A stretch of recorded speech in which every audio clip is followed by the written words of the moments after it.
I'd like to thank everybody for coming tonight. My name is Rob Brown. I'm the Board of Supervisors, and I am the token Republican here tonight. So, what I'd like to say, there is a bio here about Mike that you can look at any time on the congressional website, but I'm going to stray from that just a little bit. I'm very honored and privileged to have been friends with Mike for all the time that I've been elected, which will be 26 years this year.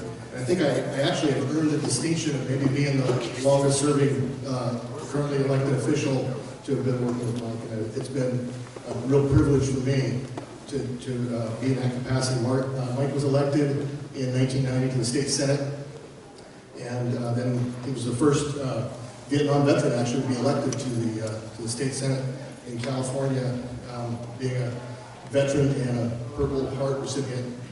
And then he was elected to Congress in 1998 and currently serves on several committees, including Ways and Means and several others, Health Committee, and a few others, that he'll hopefully talk about those.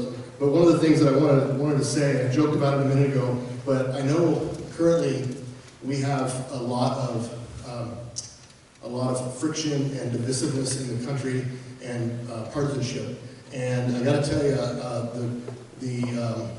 the interests that Mike and I share, that all of you share, if you stop and think about it, if you live your life politically, you don't have much of a life. But if you think about your family, your community, your environment here locally, and the other things that keep us going, in Mike's case, in my case, we like tractors, we like the outdoors, and that transcends all political affiliations. So I really appreciate the friendship that we have, and I appreciate what Mike has done. He calls me at 2 in the morning, or I can call him at 2 in the morning if we have a need, or a fire, or anything like that. And there's very few people, few elected officials in this world that you can call upon in that capacity and have them answer the phone and then make another call to help you out. And Mike has done that for us consistently over and over again. And you'll have always have my gratitude for that.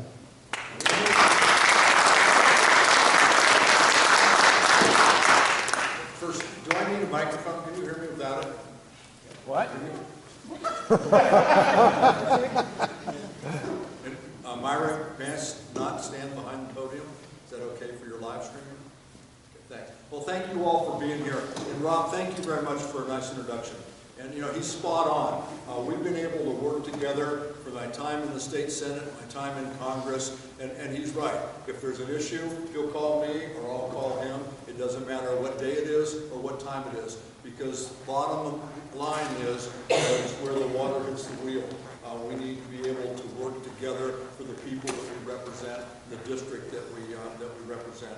So it was an honor for you to introduce me today. Thank you. I know you're gonna end your supervisorial career, but I know you're not going away. You'll still be very involved in the community. But thank you for the years that you served. You did a great job, and I really value our friendship and appreciate all the work we're able to do together. And,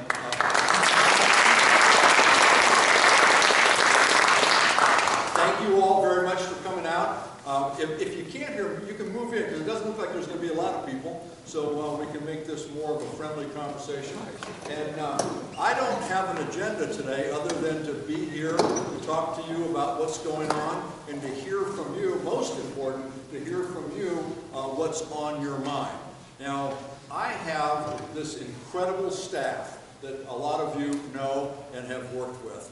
Brad Honorado, wherever he snuck off to, who's been with me the entire time that I've been in elected office, both the Senate and in Congress.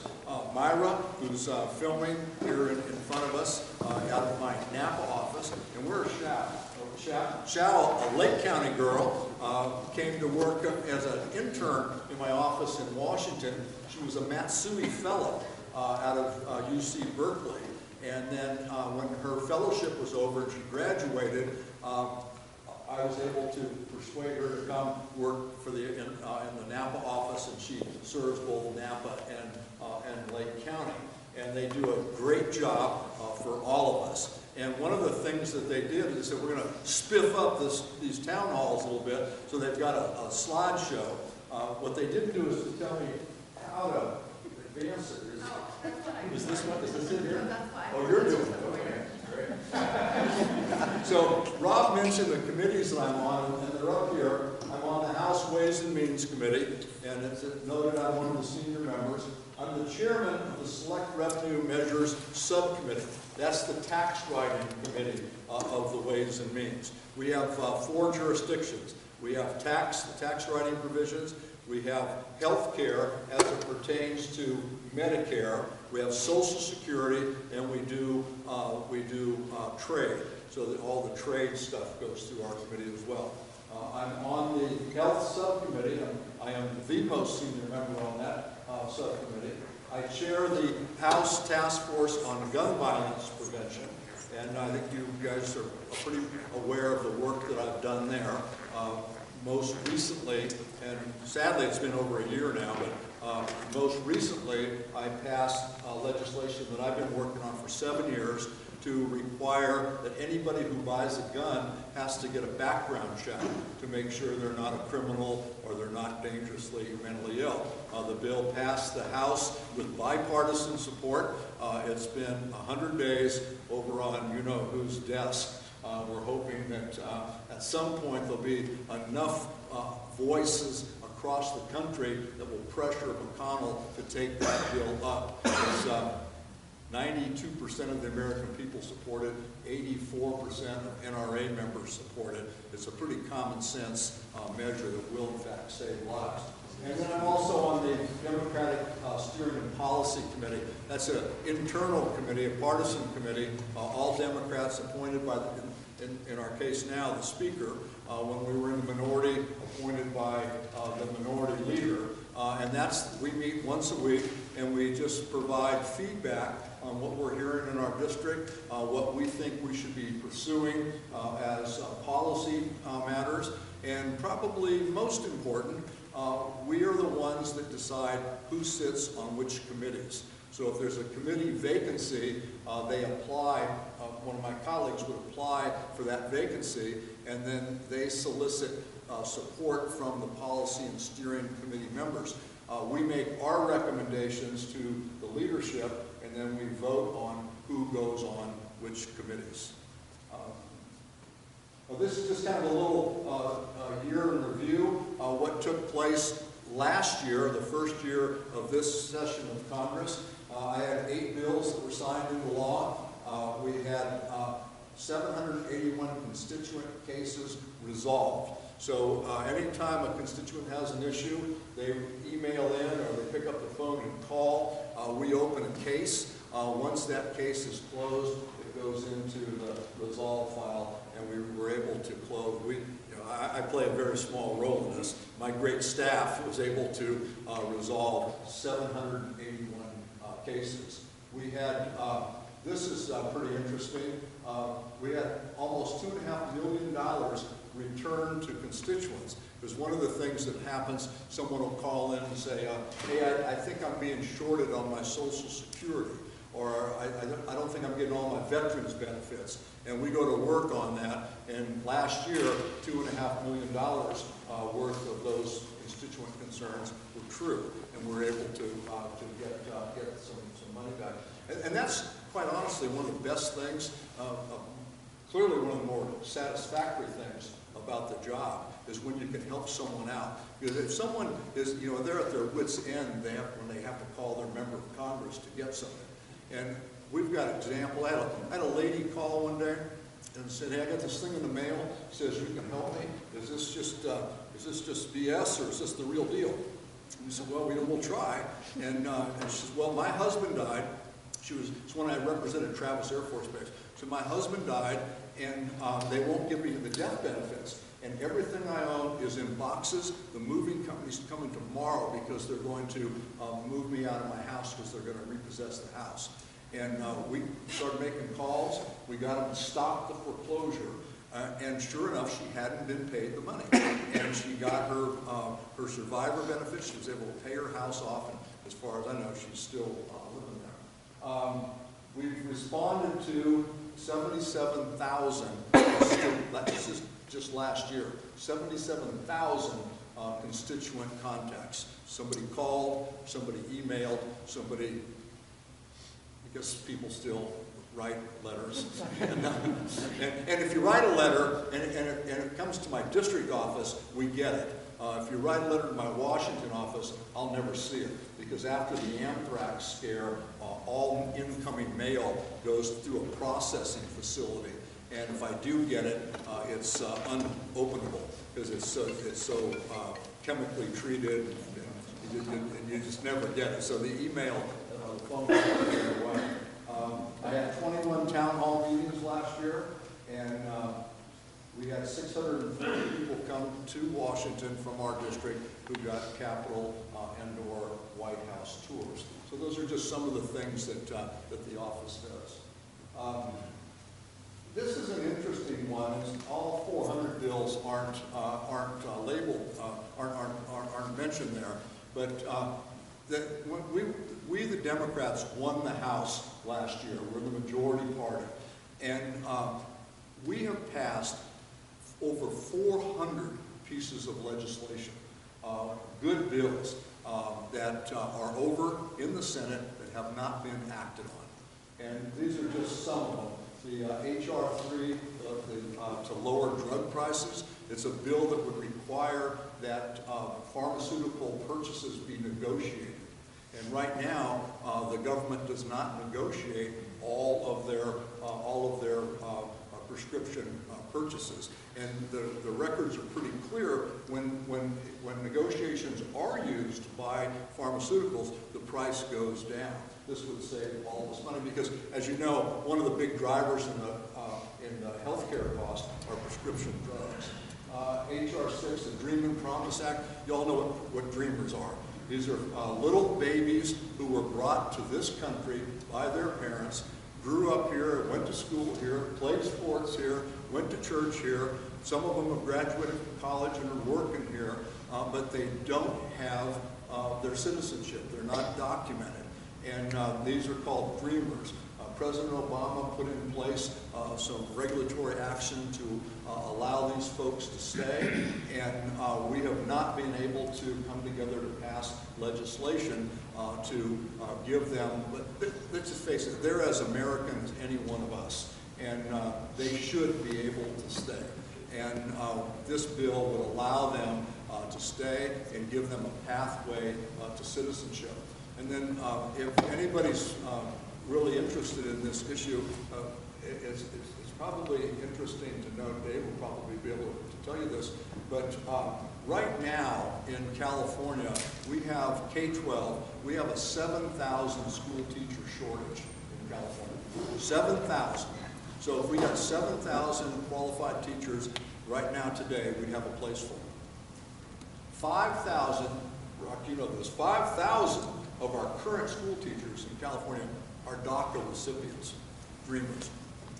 Here with a college education and a teaching credential, and they're only here because of that temporary status that they have from those Obama administration actions. And they should be able to stay. So if you want to see our teacher shortage grow from 7,000 to 12,000, kick all the dreamers out. The Paycheck Fairness Act, it is what it says. Women make less money for doing the same job that men do. This would prohibit and increase penalties for pay discrimination based on sex. Background checks, I already talked to you about that. My bill requires a background check before you can buy a gun. Climate Action Now Act, that's a bill that would prohibit any funds being used to withdraw from the Paris Accord. I believe that climate change is the biggest issue facing us as a people right now. Anything else, if we don't fix this, we don't have a world to pass on to future generations, and we need to get smart about this. And the idea that we just pull all the plugs and try and set the clock back to a time before we were all engaged in this, I think is pretty dangerous. This bill would do that. It would call on the president to ensure that we take steps to move towards our goal of reducing greenhouse gases. Strengthening the Health Care Act, that was legislation that protects people with pre-existing conditions. And you know that what was happening before, and probably still to some extent now, if you had a pre-existing condition or your insurance company could claim you had a pre-existing condition, they could knock you off of your health care coverage. And when we passed the Affordable Care Act, we prohibited insurance companies from being able to do that. Right now, the Affordable Care Act is under attack. This administration is suing in court to do away with it completely. And that's why I don't know about you, I chuckled the other day when the president did a tweet that said he was protecting people with pre-existing conditions. Because here's the deal, you can't sue to do away with the Affordable Care Act and claim you're protecting people with pre-existing conditions. It's just incongruent. But this bill would do that. And then the Secure Act is a great piece of legislation. It came through the Ways and Means Committee and would open up greater opportunities for individuals who are retiring to be able to purchase different types of retirement tools so they could retire with some sort of security. Rand, I think you all know, you've been watching this. I'm worried about what happened in Iran, or actually in Iraq, but involving Iran. Our government killed a general in another country's military. And what it's done has really escalated tension between our country and Iran. And this did nothing to make us more safe. As a matter of fact, we are less safe today than we were before this happened. And I say that for a couple of reasons. One, because this happened, all attention now is on Iran. And it's a distraction from what we are supposed to be doing in the Middle East, and that's doing away with ISIS. So ISIS has got a little window to run free while we're messing around trying to cover our bases with Iran. In addition to that, Iran has now restarted all of its nuclear efforts to build nuclear weapons. So I'm very, very concerned about what happened there and where we're going. And then today, and 4 or 5 people have already talked to me about it, the whole issue of impeachment. The trial began today. Anybody watch it today or listen to it? I watched a bit of it before I left the house and tried to listen to it, some of it on the radio on the way over. But that's as much as I know about what happened today. So before I can comment much on what happened today, I'm going to have to get caught up because I've been here in the county working all day. But the House voted to impeach the president on 2 different accounts, and I can honestly tell you that wasn't a happy moment. I don't think anybody, certainly I didn't run for Congress so I could vote to impeach a president. I think that is one of the most serious, most solemn votes that any member of Congress can make. It is as serious and as solemn as voting to go to war. So I believe that it's just a sad time that things have had to come to this. And I know that I wasn't quick to get to impeachment. As a matter of fact, I had an op-ed piece in one of the Nampa papers, highly critical of me because I wouldn't come out for impeachment after the Mueller investigation. And I had 2 town hall meetings where I was the focus of the long knives because I wouldn't. And my position was pretty clear. It's a serious, serious matter. And if you go down that road, you better be real confident, real certain in what you're doing. And after the Mueller investigation, I don't think anybody was confident in that being the right thing to do, the right time to do it. And I had somebody tell me, they said, well, you didn't read the Mueller report. I read the Mueller report. And I got a redacted copy just like everyone else did. And I'm not a lawyer, but what do they say? I played one on TV. There was nothing that I saw in there that was conclusive enough to go to the most serious thing that you can do, and that's vote to impeach a president. But after the whistleblower came forward with his or her information, alleging that this president had worked with a foreign leader to help himself get reelected. That, I believe, is very, very serious. Matter of fact, that's why impeachment is in the Constitution. That's why the founders put impeachment in our Constitution. They were very fearful of one person running unchecked. And remember, we just came out from underneath domination by a king. Our founders didn't want us to find ourselves back in that situation. So that was specifically why impeachment was part of our Constitution. And I know that a whistleblower complaint is an allegation, but the President of the United States came forward and admitted that that's what he did.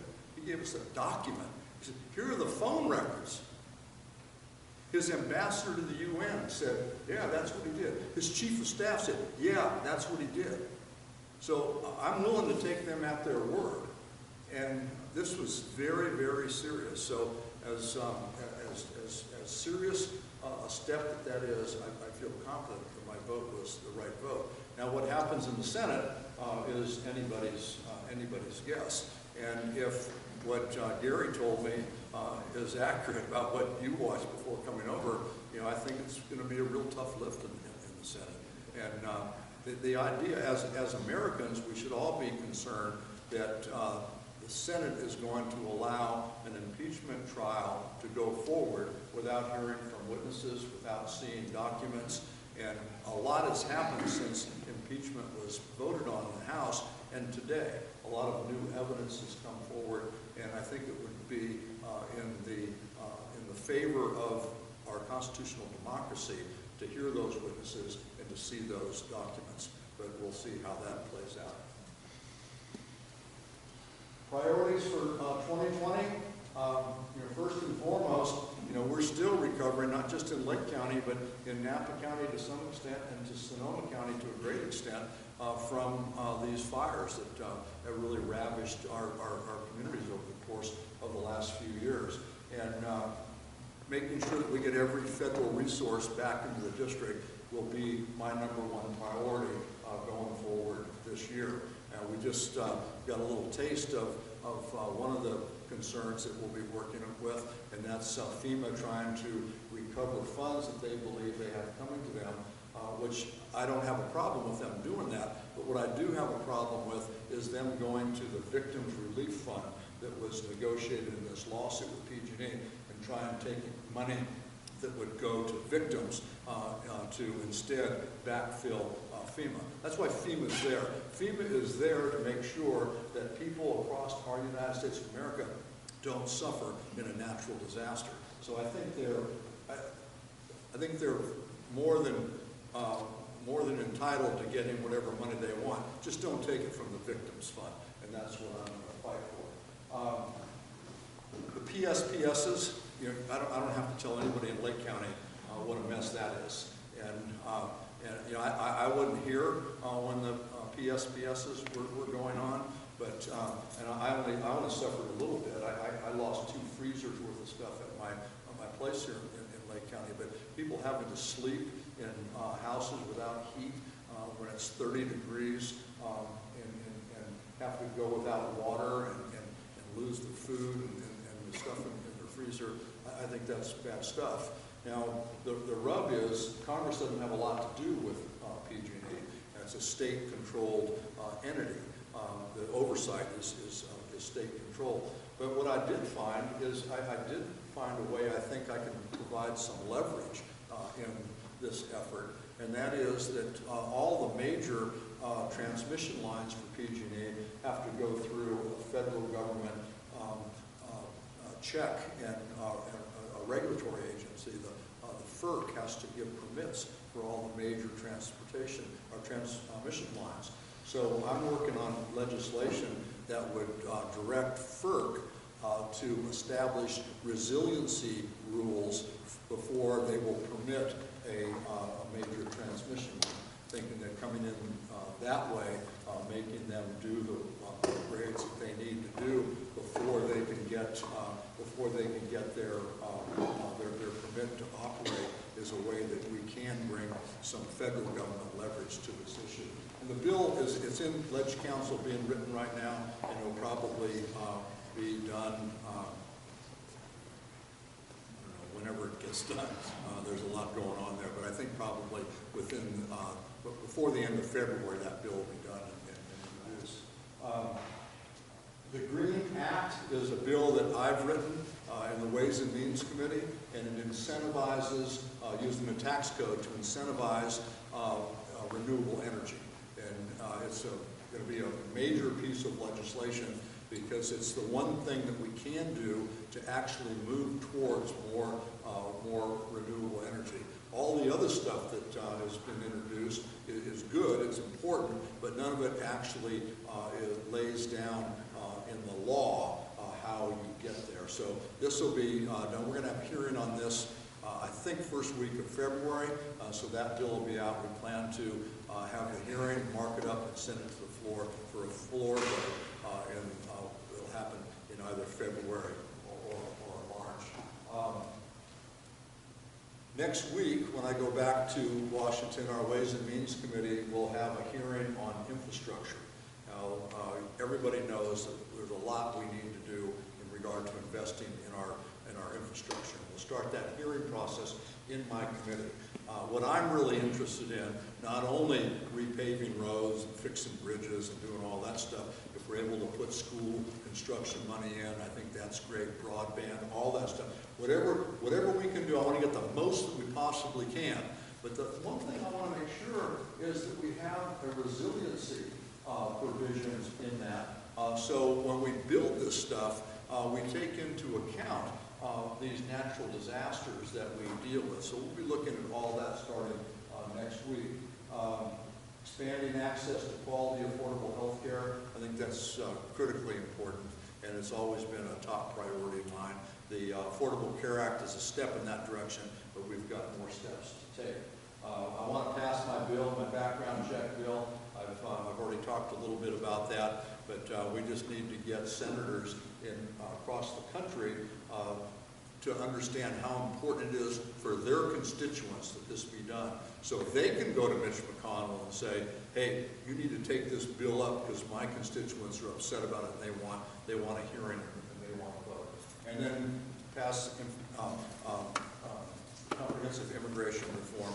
We've got a good bill that is a good first step in that. I guess two good ones. The Dreamers is one, but also this ag bill that's coming out of the House that would provide for legal residency and a pathway to citizenship for ag workers that are here working in agriculture and meet certain requirements. So that bill is going to pass the House, I'm pretty sure, and maybe we can get that discussion going again. If you have any questions, we've got 4 offices. I think you all know how to call me. You can get a hold of me, you can get a hold of Brad, Shao, Myra, and as Rob pointed out, you can call at 2 in the morning, but please make sure it's an emergency. And with that, I'll shut up and let you guys talk. Do we have to do questions? Okay, I'll start with these. What's the status of federal support for our local wildfire operations work and fire ecology restoration work? Jared, I don't know. We've done one round of funding. There's going to be more coming. There's a big state component also. The state's appropriated money. So I think it's a combination of all of the above. And I know that the locals are working to put their plan in place. And so I don't know what the current status of that is, other than it is in fact in play. When I had a coffee clutch today, this question came up, and one of our supervisors was there, as was one of our fire chiefs, and they both spoke on some issues that are happening locally. And I think that's taking place in different parts of the country, or different parts of the state, and different parts of our district all the time. I know I have a meeting the week after next with a group in Napa that's putting together something, and they're looking for funds to do it as well. So there's progress. I don't know what the report is. What are you going to do to push H.R. 141 to the Ways and Means Committee, House for a vote? Who asked this question?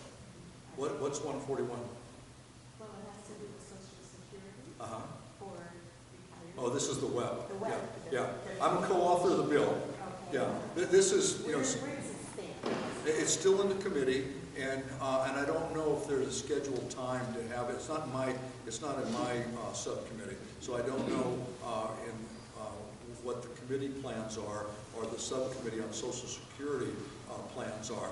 There's a bigger bill that would reform Social Security.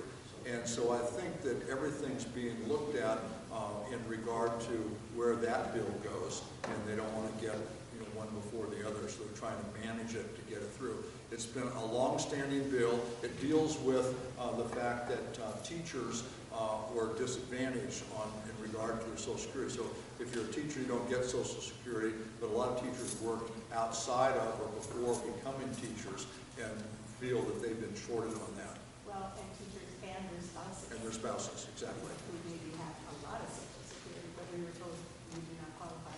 Yeah. So there is legislation. It has support. There's a lot of co-authors. I'm one of those co-authors, and hopefully we can do something about that. I'm working on it. Anything you can do to push the idea along. Yeah. Pardon me? Anything you can do to push that idea Absolutely. along. Absolutely. Appreciate it. Okay. And in general, what's happening with Social Security, is it at risk of being reduced, or you said that there's a major overhaul? Yeah, there's John Larson has a bill that would redo, not redo, but would reform Social Security. And you probably heard all of the reports. Everything from it's broken, it's bankrupt, you're never going to see a penny, which we hear all the time. That was what second George Bush talked about when he wanted to privatize Social Security. That was his justification for that. And I trust that everyone agrees with me that that would have been a real bad idea. Before the crash. Yeah.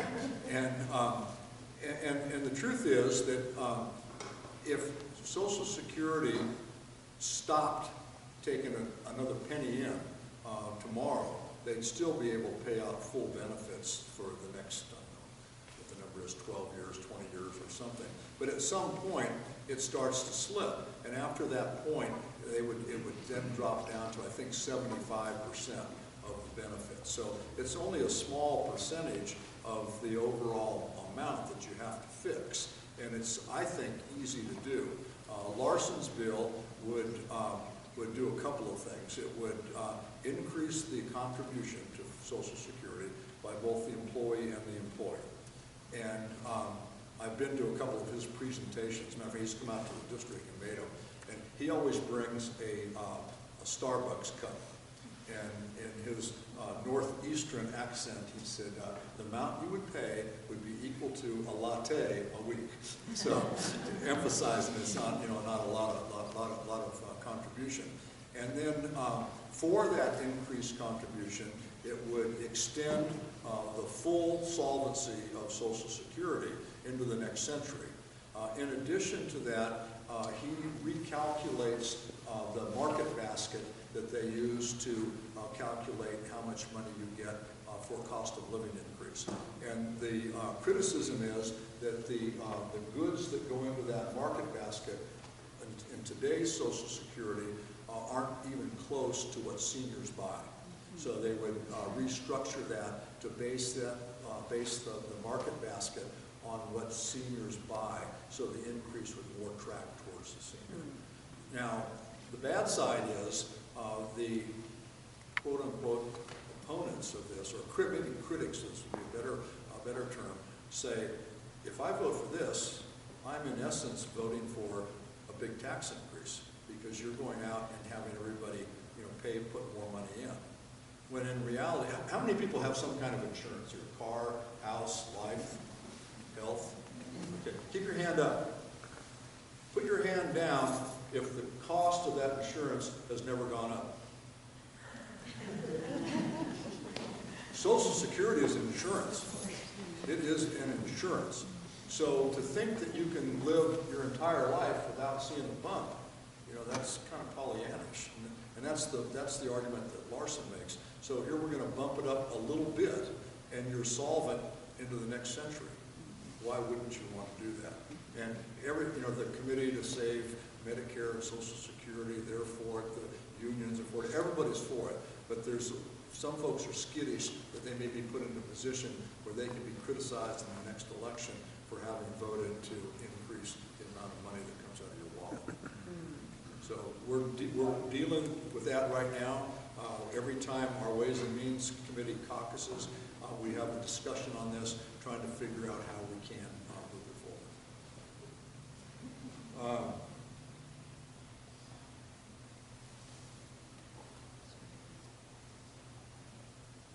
Dean, what do you want? What are you trying to say? It's not a question, it's a recommendation. I was Okay. going to ask that, as you recall from our March roundtable, Congressman Takano, who is the chairman of the Veterans Affairs Committee, made a commitment that his mission as chairman was to prevent the hollowing out of the VA.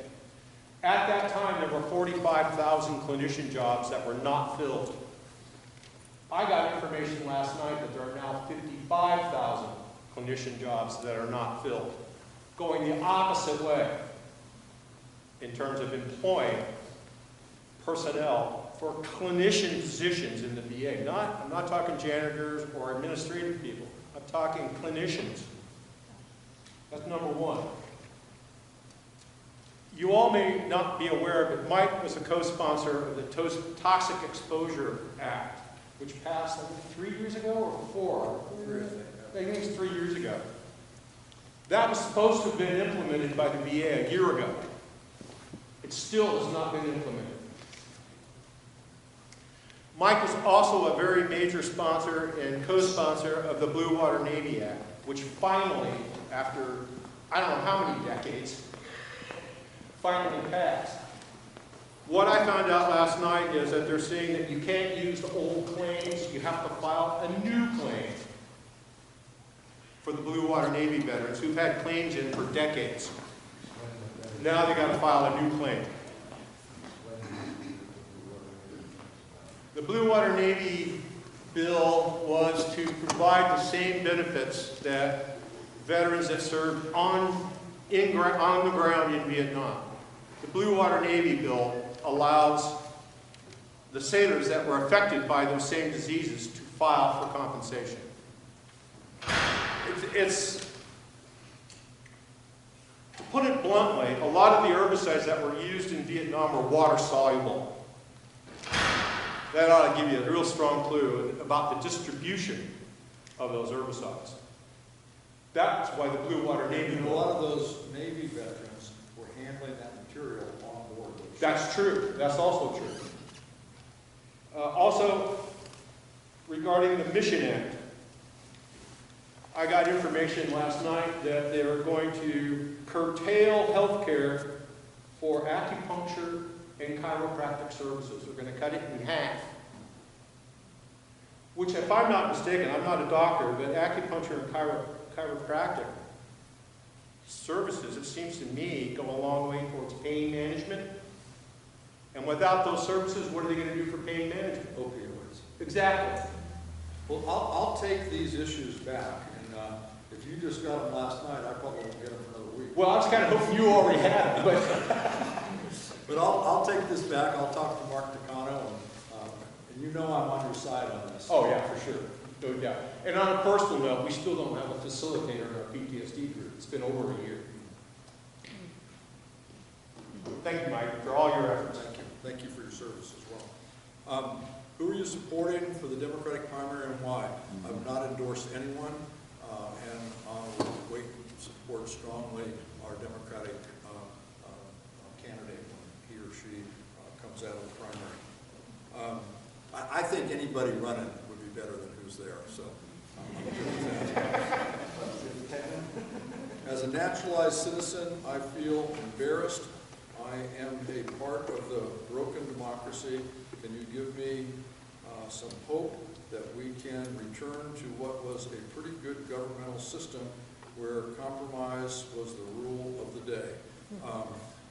Well, anybody who knows me knows that I'm from that school of we need to get together, we need to work together, we need to figure out solutions to our problems. I can tell you that when I went to Congress in 1998, coming from the state Senate, where I was able to do a lot across the aisle and get a lot done, I was pretty shocked at how partisan it was back then. I mean, absolutely drop-dead partisan. And I can tell you that it has gotten worse since. So I'm as dismayed by that as any of you. I can tell you that, and something I've always believed, our institutions are reflective of the people who elect us. And I think you would have to agree that we're pretty tribal right now across the country. And that's not just in Congress or not just in the state legislature, but we're pretty tribal everywhere. In our communities, we've got situations where aunts and uncles don't come to Thanksgiving dinner because of their own political persuasion. It's hard to have a decent conversation with some people. Friendships have been lost, and it's a pretty scary situation. And as Rob pointed out, we all have enough in common where we should be able to work through most certainly the little things. Big things I can see where that gets tougher, but the little things we should most certainly be able to work through. So I hope we get there. I have a long history and a pretty solid record of working across the aisle to get legislation passed. No bill that I've ever worked on in my life was more thorny than the background check for buying a gun. And if you think about that, it's frightening that that's the case. But a lot of people just are, when you say guns, they go in 100 different directions.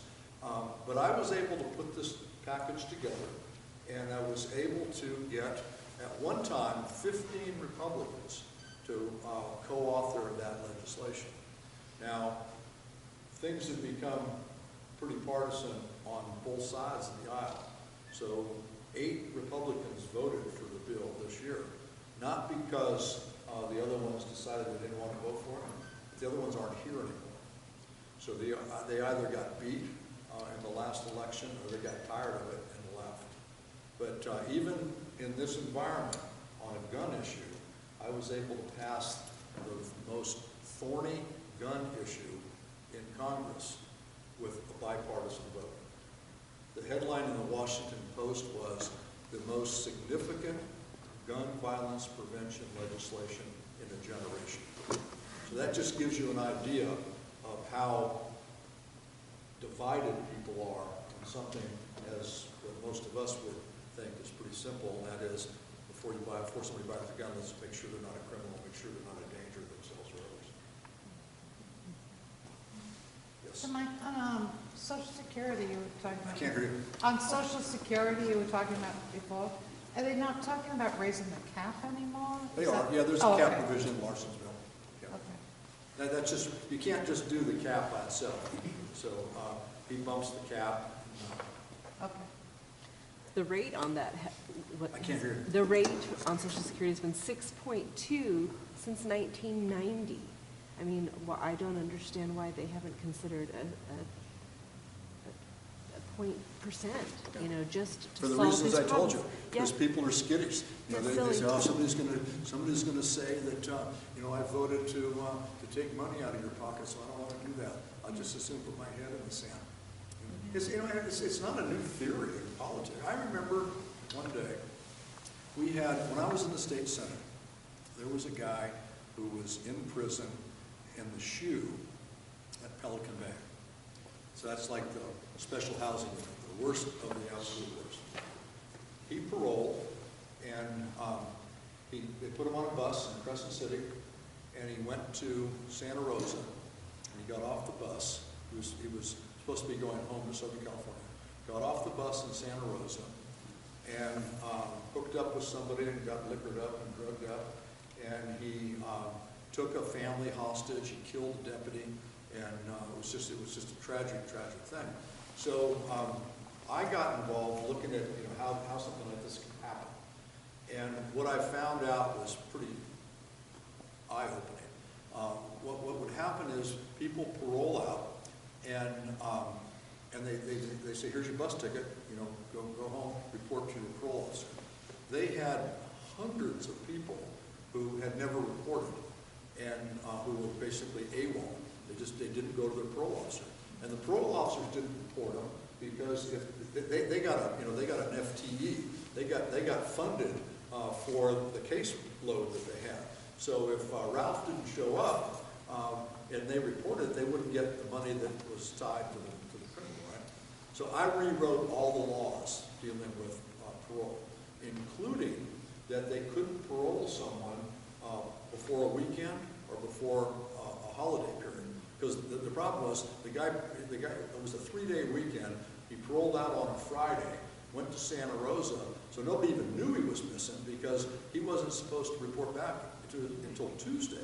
So he had 3 days where he just raised terror throughout the community. And I was coming from Lake County, driving back to home in St. Helena, and I just came off of Angwin, and my phone rang in the car. And it was Pete Wilson, who was the governor at the time. And he said, I'm calling you to inform you that I'm going to do something that I really didn't want to do. I said, what's the deal? He says, I'm going to veto your bill, your parole bill. I said, well, why would you do that? And he said, I'm going to veto it because if I sign it, what they're going to say, because the bill said, if somebody's parole date is Friday, it's a 3-day weekend, they'd have to wait till Tuesday to parole, right? So I'm going to be criticized for either keeping somebody longer than they should be kept, or if I parole them earlier to meet the window, that I released a violent criminal before his or her term was up. He said, and your candidate, Kathleen Brown, who's running against me, is going to use this against me in my reelection. And I said, Governor, sign my bill. If Kathleen Brown does, I will publicly withdraw my endorsement and I will endorse you. And when I hang up, I will call her and tell her. And he said, I'm signing the bill right now. But that's what it takes. You got to be willing to do something like that. And I called Kathleen Brown. She says, I would never do that. It's a good bill. I would never do that. I said, just so you know, if you do, that's the deal. But people are frightened of what might happen and don't want to go out and explain it. I have a couple questions. One is just kind of technical. On your constituent contact numbers, it was like 77,000. Is that kind of average per year, or are you seeing an increase in constituent contacts? And if so, what do you think is driving that? I don't know. Myra, what do you think? We get more or less? I think we've gotten more. I think constituents are interested in the political process. They have more questions about agencies. They have more questions about what their government is doing, which I think is great. But we do get phone calls. We get more emails. Sometimes we get phone calls about a simple question, and we're able to answer it. So whether even if it's state, we answer it. I think it just shows there's more interest in the process. Oh, good. Okay, good. So then We've always had a lot, I know that, because I sign all the letters that come in, and, or at least approve them. Now with email, you don't sign them, but I approve them, and always have. So I see the letters when they come in, and then I don't write every response. Man, I hope you know that. And, but I will dictate what I want to do, or how it should be handled. And then I see the draft, and I either work on it or approve it. And then most of the stuff now is email, electronic. So I don't send. But I think we've always had a lot. So then my second question is about the money. Where is the money coming from that is compensating the farmers for the impact of the trade war tariffs? The general fund.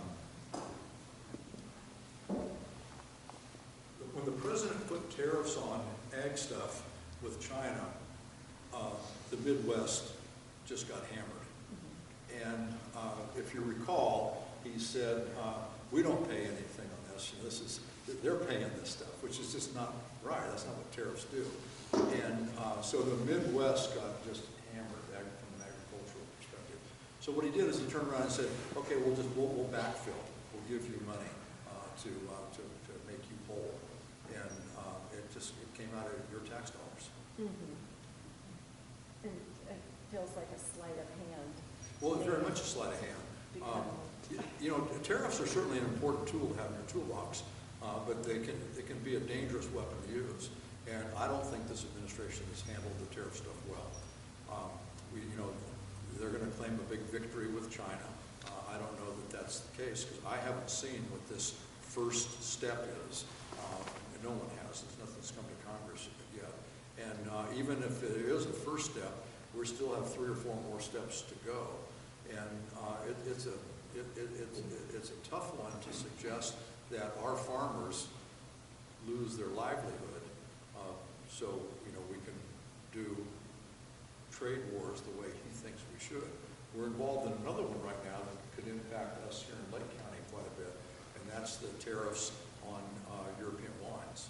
And I did a letter, and I think I just saw something on it today. It was picked up in the newspaper someplace. I think there were 107 of my colleagues that signed it, asking Lighthizer, the trade ambassador, not to do European wine tariffs. Because if that happens, 2 things happen here at home. One, there'll be a retaliatory tariff on U.S. wines. And 2, there's a lot of U.S. Wine businesses that do business with Europeans. Either part of their business is selling European wine, and they also import European fruit in making of their wine. And the reports that I've gotten from our winery community, or our wine community in the district, is devastating. It'll really hurt our local, our specialty crop, which is grapes.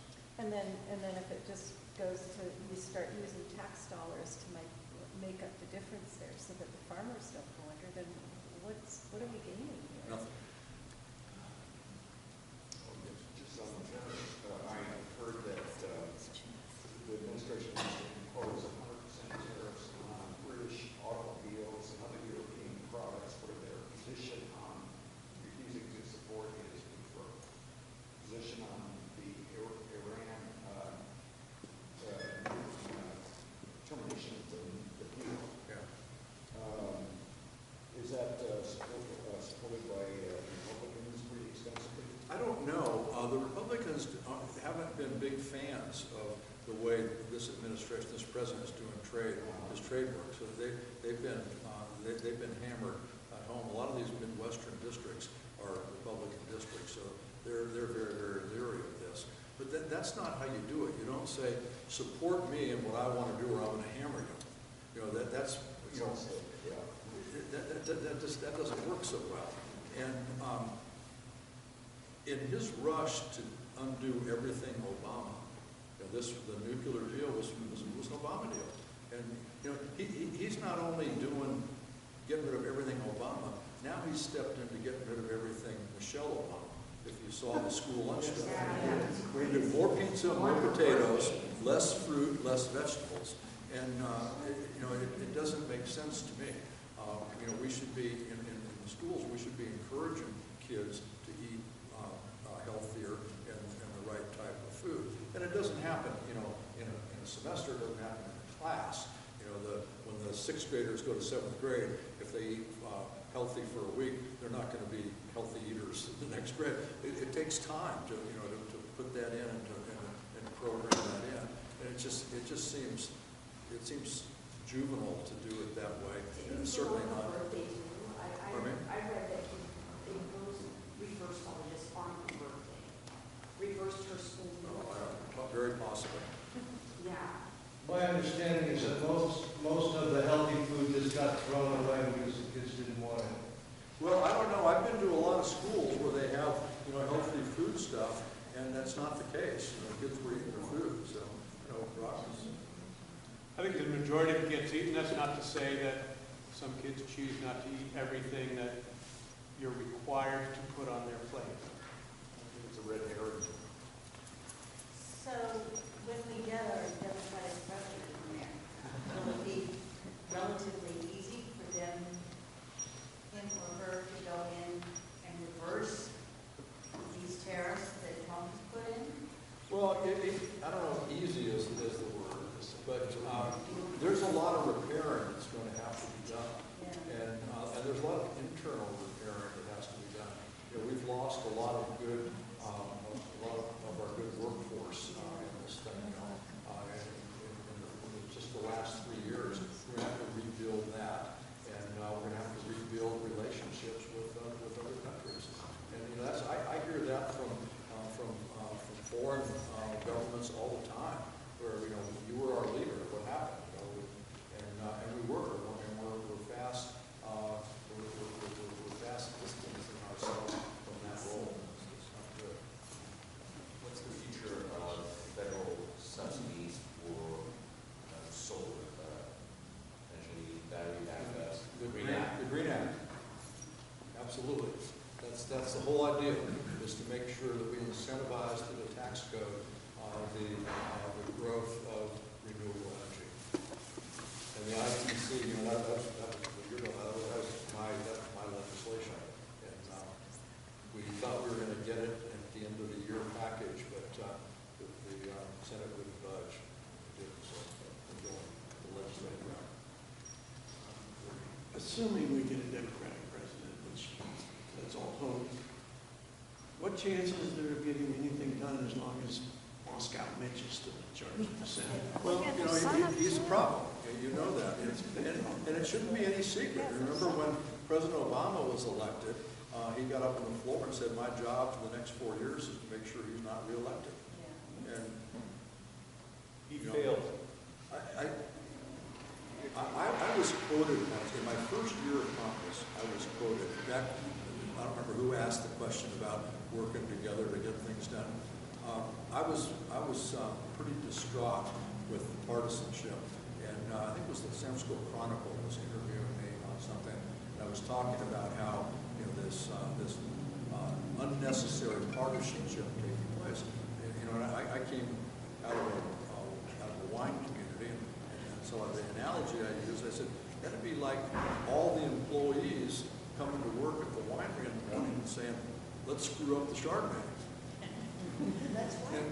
Let's screw up the Chardonnay, and that's kind of what what you have there. And it's terribly disheartening. If we take the Democrats take back the Senate, maybe offset the comment very effectively.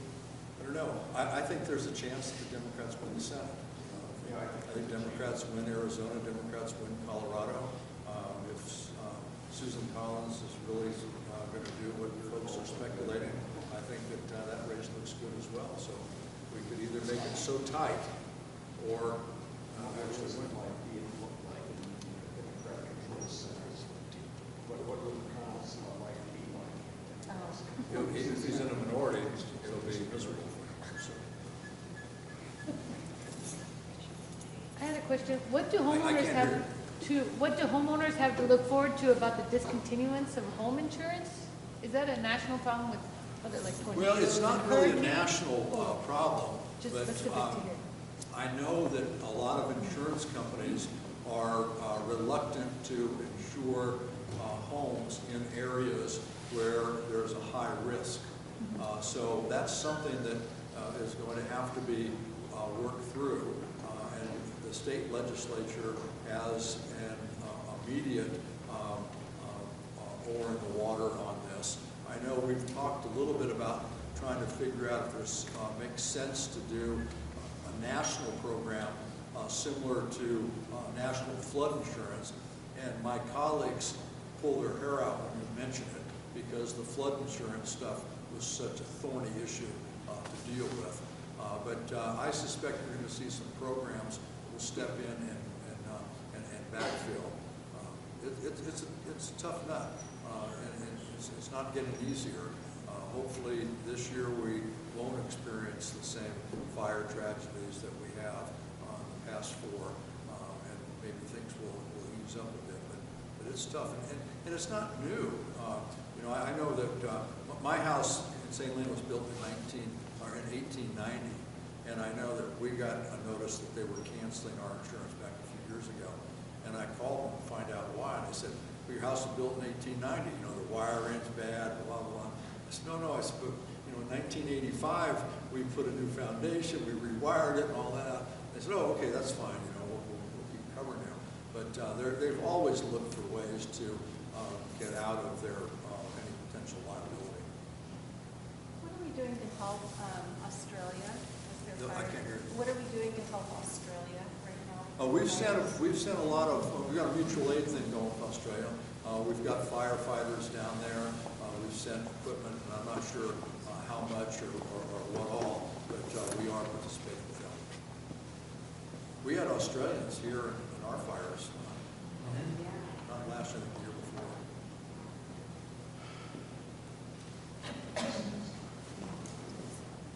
You know, I heard a lot of people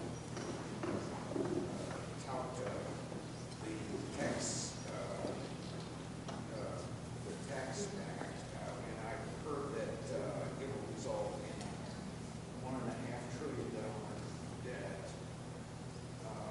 Is that your understanding? No, you're short. Yeah, it's 2.3 trillion added to our debt, and that was just a bad deal for a whole bunch of reasons.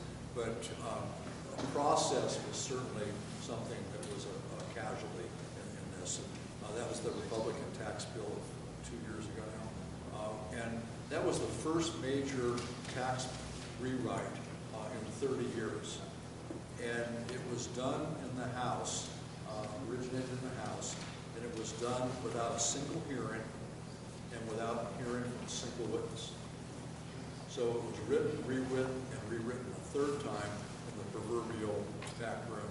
No hearing, no witnesses. And then when that was passed into law, we saw right away, it's just fraught with problems. There's all kinds of problems in this thing. And what was that about again? It was the Republican tax bill. Oh. So, you know, first of all, the benefactors were corporations because it lowered corporate tax rates, and the richest people in the country. That it happened back that was during since the Democrats used the House, right? No, it happened when the Republicans held the House, the Senate, and the White House. And then one of the things that it did that hurt a lot of Californians was it reduced the amount of state and local taxes you could write off. So in our district, and I don't remember the number, I think the average state and local tax deduction in our district was either $18,000 or $19,000, and so they capped it at 10. Yeah. So that was an average hit of $8,000 to $9,000 that we did. I rewrote the SALT, the state and local tax provisions, shorthand is SALT. I rewrote the SALT provision. We passed that bill out of the House this last year before the holidays, Christmas holidays, and it would fix it for 3 years. And the rationale for a 3-year fix is that after 3 years, we hold the House, we win the Senate, we have the White House, and we can do a proper tax reform bill and rewrite the whole thing. Yes. How about term limits on the Supreme Court? Pardon me? Term limits on the Supreme Court? That's not going to happen. I don't think your question, what do I think about that? I've never thought about that because I've only got so much space. That'll be a lifetime appointment for at least the rest of our life. Have you ever considered a periodic questionnaire to constituents on a variety of issues? Well, no, because as you saw, constituents contact me all the time with issues, so if there's something that's pressing, they tell me. And I'm home all the time. I'm home every weekend. Every time we're on a break, I'm home. So this week is a district work period, and I could have gone on a foreign travel trip with one of the entities that are one of the committees going to look at stuff, but I'm home, I'm working. Got three town hall meetings this week, so I'm in pretty much constant contact with constituents. Well, but that contact is probably just on a single issue. No, it's an open issue. Here we are. Yeah, but I've got lots of ideas and opinions, but I can't really voice them here on a number of different. Write me a letter. Could do that, I suppose. I'm a registered Republican. In fact, I thought this afternoon, maybe I would ask you if you had any not recommendations, but idea of who might be most likely to beat President Trump from the Democrats. Because I want to vote for what you said earlier. We're not going to go there. But I'm bringing it up because as a Republican, I get probably about every 6 months, I think, a detailed questionnaire, which is totally politically motivated. That's why they send it. Questions. Have you ever seen it? Yeah, that's why they send it. Yeah, they try and juice you up, and they want you to write a contribution. It is so unbelievably biased. But I must admit, they really pick some interesting issues. They're all there. Hot button issues. Yeah. And for a while, I would fill it out. I've never seen anything like that. I'd fill it out just because there were things that I was thinking about and had strong opinions on. I had a similar thing happen to me. Because you brought it up, I'll share the story. It's kind of funny. I had a phone call when I was in the state senate from the RNC, and there was a Republican House Assembly member with my last name, and I think they confused the two of us. So they called with this pitch. They wanted me to contribute to elect like-minded candidates. And I said, well, I'll do that. I'm going to donate a lot to elect like-minded candidates. And they said, well, if you commit to making a $10,000 contribution to like-minded candidates, we will send you a gavel that Newt Gingrich used to gavel in the House, the Speaker. Well, I was offended that anybody would be selling the trappings of office for political purposes. And I said, send me the gavel. I said, I'll make a $10,000 contribution. And 2 or 3 days later, I got the gavel in the mail. And a week later, I started getting these calls. I took the call, and they said, well, I thought you were going to contribute to like-minded candidates. I said, I have. I've sent money to, and I named some candidates. They said, well, those are all Democrats. I said, well, I'm a Democrat. And there was just this big gasp on the other line. And then they realized the error. And they said, we want you to send that gavel back. And, you know, I said something like, you know, I want to lose 30 pounds and grow hair. And so I had that gavel for a while on my desk. And there was a woman up in, remember when our district used to go up the coast of the Oregon border? There was a woman in Humboldt, Marge Custers, who was the head of a group called Republican Women for Choice. And the next time I saw her, I said, you still have your big fundraiser this year? She said, yeah. I said, here, raffle this off. All that aside on the public, I'm serious about the idea. If I were in your position, and I really expensive and all of that, I would think it would be fascinating.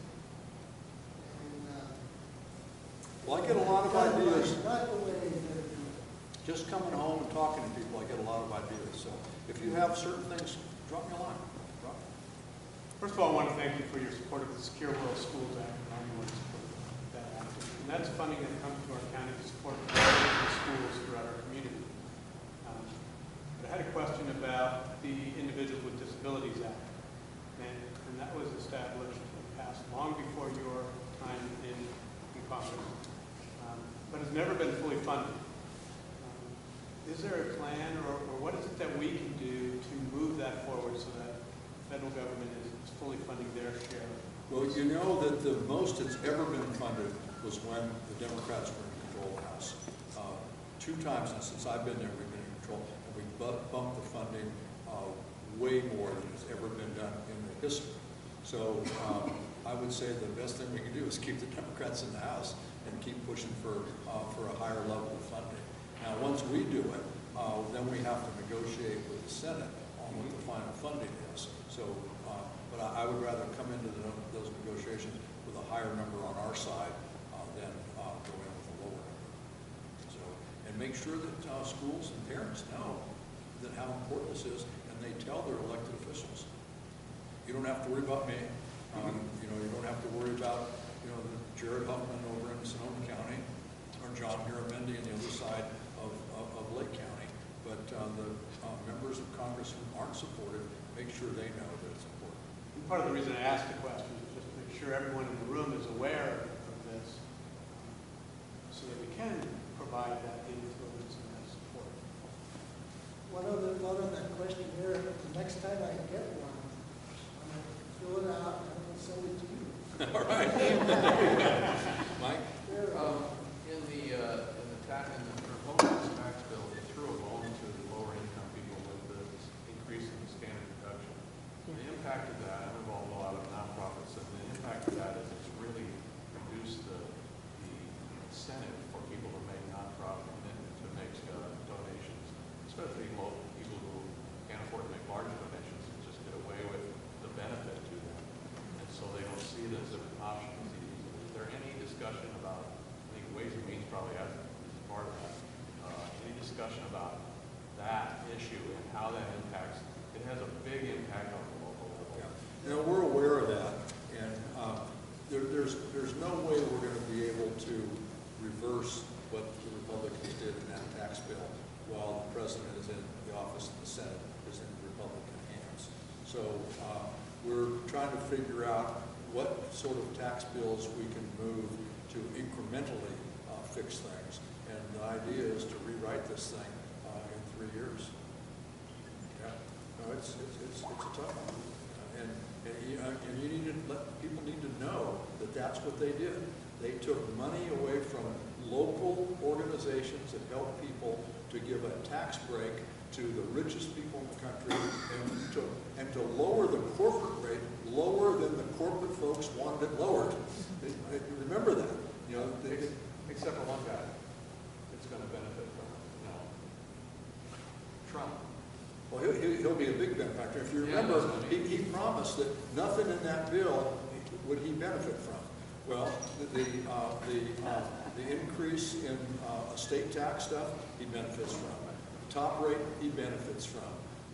Everything in it, he benefits from. So, and so do his buddies. But remember this, we've been working on lowering the corporate rate for quite some time. And there was agreement, Democrats and Republicans, that the corporate rate needed to be lower because we were not competitive with other countries.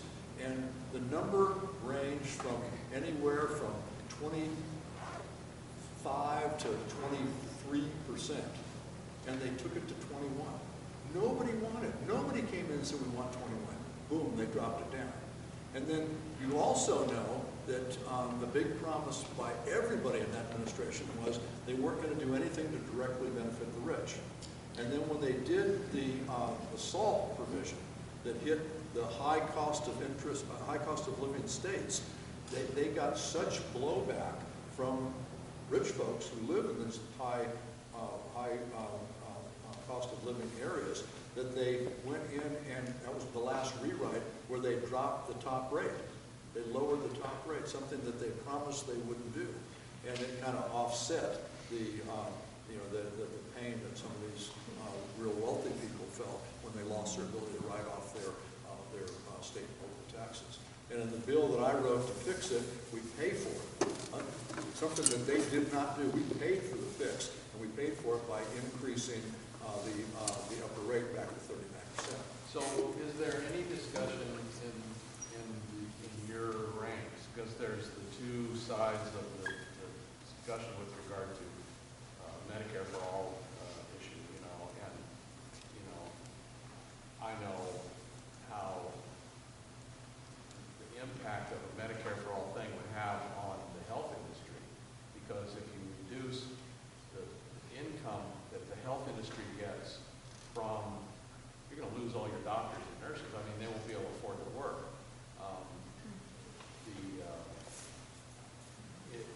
Some kind of nationalized thing, Obamacare,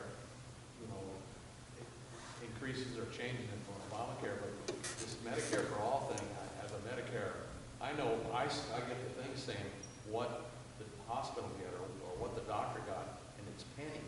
I'm thinking, there wouldn't be a doctor if that's all they got with just the Medicare reimbursement, and they wouldn't be able to be in business. Well, I think the answer is access. Not what you call it or how you do it, but how you make sure that people have access to quality, affordable health care. So if you do it in a way where the health care loses the quality component, that does no good. If you have access that's really expensive, if you can't afford it, that does no good.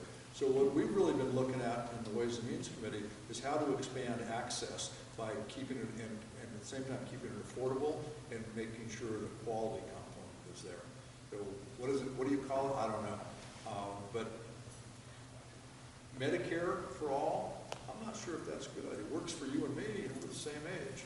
And that's what Medicare is designed for, people our age and older. But there's a lot of people that don't have health care that are young, a lot of kids, a lot of young people. So maybe it should be Medicaid for all. I don't know. But what I do know is we need to get people covered, and it needs to be quality. And that's why I think we ought to Care Act have some kind of nationalized coverage, but Medicare is not, the problem is there's an industry there that has to survive. And nor does Medicare pay the full freight, as you know. If you're a Medi-Cal recipient, they pay about 80%. You've got to come out of pocket or get a supplemental policy to cover the rest. So the idea that you just do Medicare for all and everybody gets free health care is not accurate. It just doesn't work. So I think the way to go is to preserve the Affordable Care Act. I'd like to see it expanded to have a public option, something we tried to get in at the time, so people can go online and they can look at the list of providers. They can do the Blues, they can do Kaiser, or they can do the public option, let them judge for themselves. And I think having that public option component would drive those costs of the other providers down and make a system that works as at least an interim solution. When these candidates talk about Medicare for all, They have been talking about it a lot lately. well, it's come down a little bit. Is that because they're realizing that's not feasible? Well, I think what they're realizing is that people who have health care coverage, specifically through their employer, they don't want to give that up. It's working fine for them. The cost of providing the health care is an issue. And the candidates that are talking the most about it haven't been talking about the same plan.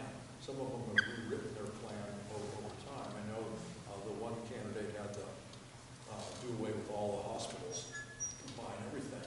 And I know that includes veterans health care. And I know that veterans do not want to get rid of their health care. They might want it improved, they might have complaints about it, but they want their VA health care. And to come in and say, well, we're going to do away with it, put you all in the same bucket, there's a big constituency there that they lose right away. And people with employer-provided health care, they lose that constituency right away. So I think it's probably catching up. Can you expand more what you mean by access to health care? That means you can get coverage. You can afford to pay for quality health care. How do you do that, though? Well, we did it with the Affordable Care Act. Okay, so that's what you're thinking of? That's what I say. I think the way to approach this is to protect the Affordable Care Act, to expand it, to have a public option, and go that route, and then look at how you change that and how you grow it, how you expand it down the road. I was simply going to say that, you know, the terms Medicare for all tends to be kind of like how people would throw around the words Obamacare. Affordable Care Act is the act, and Medicare for all is just a slang that I think is trying to refer to single-payer program that is proven to be a thing. And like you say, the doctors, your bill comes through your doctors, the clinicians, the technicians, the labs, they get pennies. It's the hospitals that are truly robbing and draining the system. That's the corporate portion of all of Medicare. And Big Pharma, of course, is that large corporate portion of all of this Medicare situation. So I agree that we have Affordable Care Act in place, and it would be so nice if we could start there and we could attempt to develop something.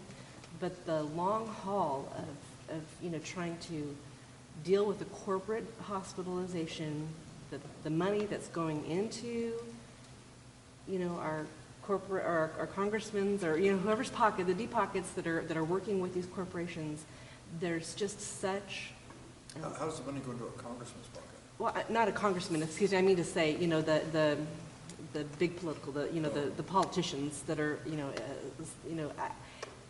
there's just such corruption at the corporate level, and there's so much corporation-driven health care across our nation.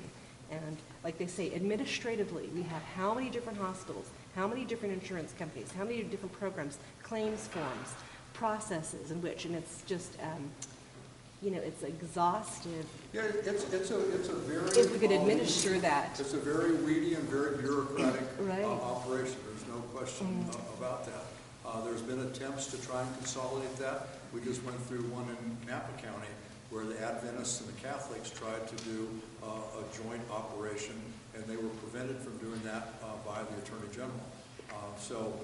And there's probably reasons that happened, because you can't use consolidation to avoid covering certain types of work. So it's.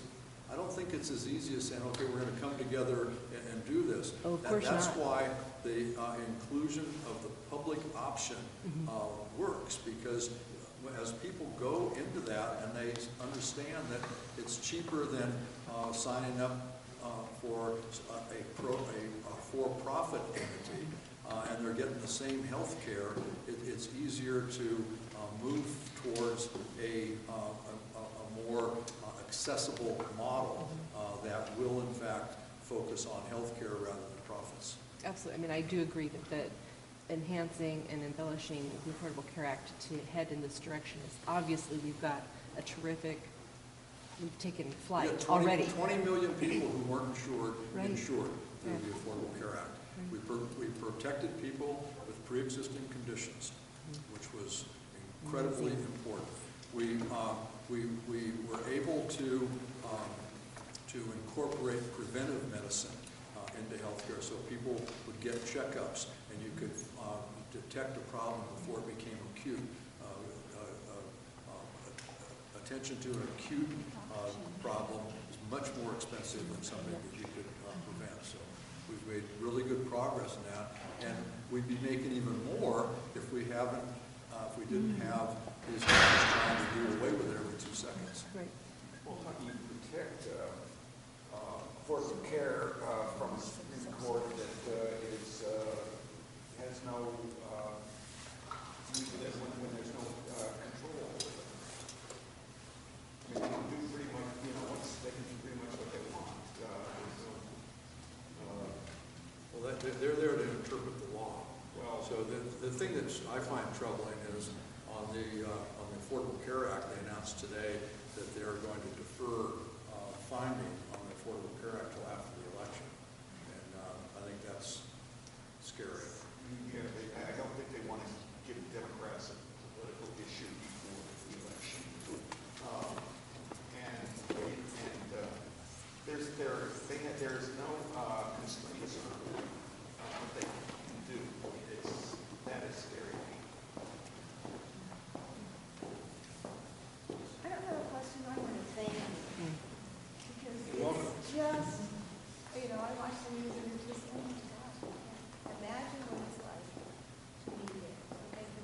Well, thank you. Just know that you're doing something to help me by being here when I come home. Because this is where I go home to collect my sanity and get recharged. So, Mike, you pointed out y'all you pointed out y'all have passed around 400 bills and 0 have made it out the other end. Well, that's some have come out the other end. So But it raises the question: what are we paying taxes for? Bottled up over there. Yeah, but why are we paying taxes if we're not getting any work? I mean, we're getting next to no work done. In the Senate? Yeah. Well, elections have consequences, and we need to make sure that we elect better people, and we elect people that will work for the citizens of our country, not just a narrow group of folks. I'd love to have a president who represented more than 30% of the people in the country. Thank you.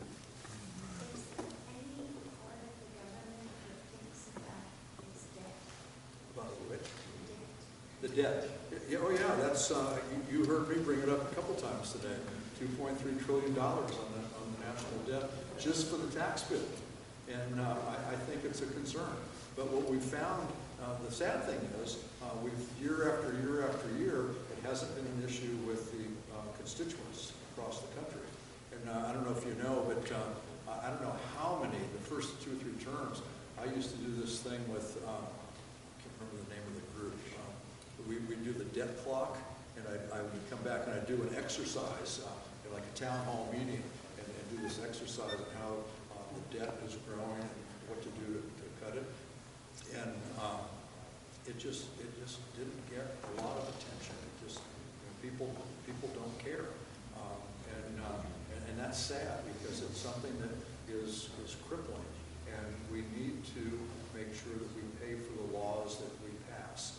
And some of you probably know, I've had my own bills on the floor that I voted against because they took the pay for out. And so we try very, very diligently to pay for any bills that we pass. And sometimes you shouldn't pay for stuff. And I use the analogy today when I had the coffee class. We talked a little bit about this. So look at it as a house, as a homeowner. You know, if you own your home and you decide that your refrigerator, your dishwasher, your stove, and your oven all work fine, but they're not stainless steel. And you want to have the stainless steel stuff. So you mortgage your home to replace the perfectly good appliances because of the wrong color? The smart answer is no. But if you, in the same situation, and the roof blows off, do you mortgage your home to put a new roof on? The answer is yes. And so I think you need to be smart. I think we need to be smart in regard to how we manage the taxpayers' money. And I don't think we can be smart. Pardon me? I don't think so. Yeah, I don't think so. And you know who the debt holders are. Debt holders are China's one of the biggest debt holders. All right, I'm getting the hook. We got to go. Thank you guys very much.